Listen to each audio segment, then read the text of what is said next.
Chers amis, je suis très heureux de vous retrouver encore une fois aujourd'hui pour une nouvelle histoire de couple. Et aujourd'hui,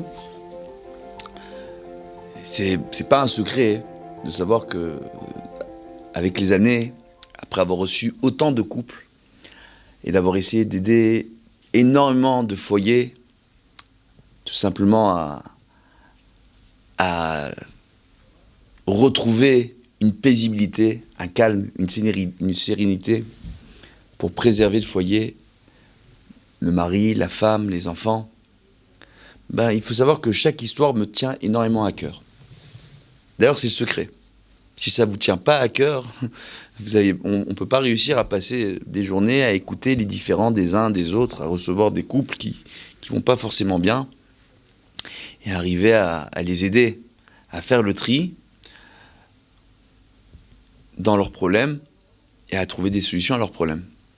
Et là, j'ai une histoire extraordinaire qui me touche un peu plus que les autres.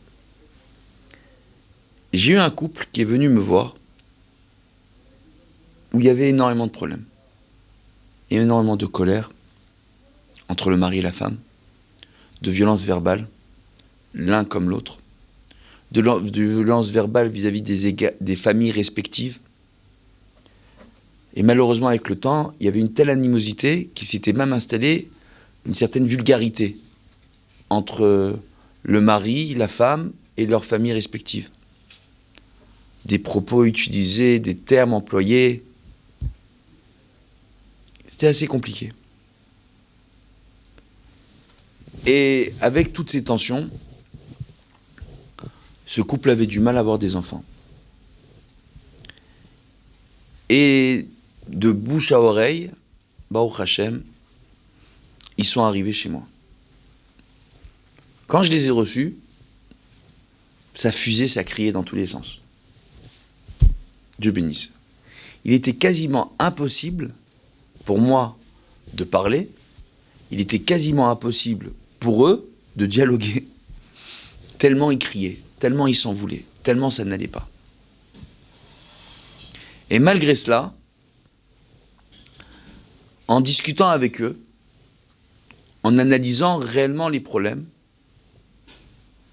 la véritable problématique qui s'était installée entre eux, c'était tout simplement que chacun campait sur ses attentes de l'autre. Chacun attendait quelque chose de l'autre. Et chacun, en réalité, avec le temps, n'avait plus la force, tout simplement, d'aller vers l'autre, de dialoguer, et tout simplement de changer la donne, de changer le cercle vicieux qui s'installe dans beaucoup de couples, où chacun reste de son côté et attend que l'autre fasse le premier pas.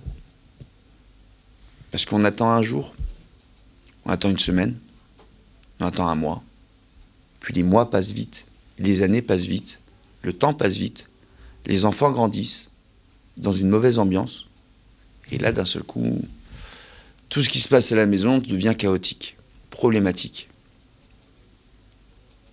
Et ce couple-là, c'est pas qu'ils n'avaient pas d'enfants, mais à chaque fois qu'ils ont eu des enfants, ils ont eu du mal à avoir des enfants, ils ont dû faire des traitements, etc. Ils n'arrivaient pas à avoir d'autres enfants. Et je leur ai dit tout simplement que si ils étaient disposés chacun à faire des efforts, qu'ils étaient disposés à cesser de se faire des reproches, mais qu'à la place, qu'ils commenceraient chacun, chaque jour, à se faire des compliments, de voir le positif en l'autre. Et que si chacun d'entre eux prenait sur lui d'aller voir la famille de l'autre avec qui ils ont eu des mots, pour faire des efforts sans forcément s'excuser, mais leur montrer qu'ils les accueillent à bras ouverts, qu'ils les appellent, qu'ils leur souhaitent veille de Rosh Hashanah, Shana Tova, veille de Shabbat, Shabbat Shalom, et ainsi de suite. D'arriver à faire en sorte que leur rapport puisse se normaliser, entre guillemets. Tout simplement, ils verraient qu'il y aurait moins de tension et qu'ils arriveraient plus facilement à avoir un enfant. Et je leur ai garanti que ça leur arrivera dans les 10 mois. Baruch Hashem, 10 mois se sont passés.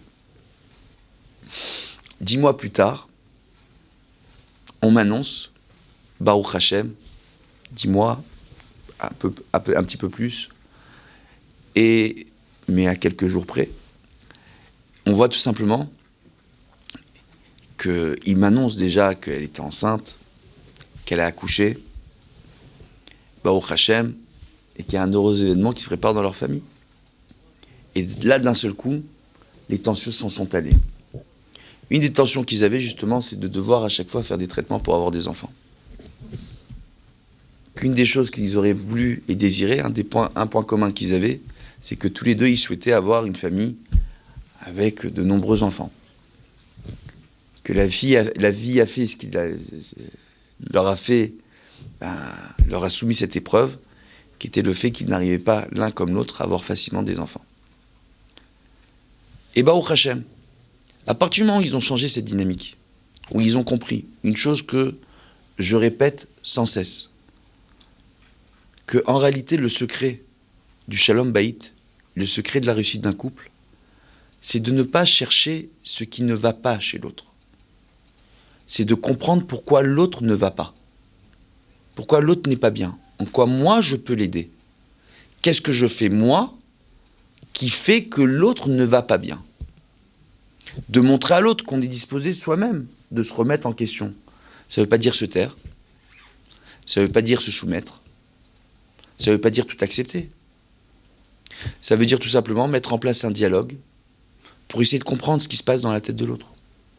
Pour lui montrer que c'est important ce que l'autre ressent, ce que l'autre pense, et que c'est notre priorité.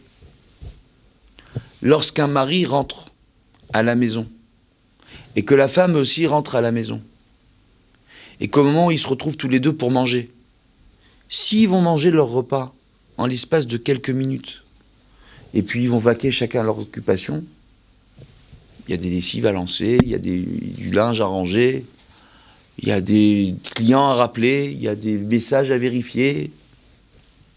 Tout simplement, il y a un silence, un mur du silence qui s'installe dans ce couple et qui les empêche tout simplement de pouvoir avancer les deux ensemble, de pouvoir s'épanouir les deux ensemble. Alors que si dans ces moments-là on se retrouve, on échange, on se raconte un peu nos expériences passées, nos vies, qu'on essaie de mieux se connaître, on se raconte un peu nos journées, ce qui s'est passé pour l'un, ce qui s'est passé pour l'autre, ce qui passionne l'un, ce qui passionne l'autre, ce qu'on veut pour nos enfants, ce qu'on veut pour notre foyer, ce qu'on veut pour passer du temps ensemble, profiter ensemble. Quand on met ça en place, toutes les tensions s'en vont, Baruch Hashem, le Shlom Bayit se met en place, et avec ce Shlom Bayit, la bracha vient dans le foyer. Elle ne s'en va pas, elle nous apporte tout ce qu'on désire, des enfants, la parnassa, la réussite. Et la véritable réussite, ce n'est pas qu'une réussite financière, c'est pas l'argent même. La véritable réussite, c'est d'arriver à être heureux et épanoui en ressentant qu'on est aimé et qu'on aime. Et qu'on a envie d'aimer et d'être aimé. Et que lorsqu'on donne, on reçoit. Et lorsqu'on reçoit, on a envie de donner. Ça, c'est le véritable bonheur au niveau d'un couple. Et c'est à ça que chaque couple doit aspirer, Bezrat Hashem. À très bientôt pour une autre histoire de couple.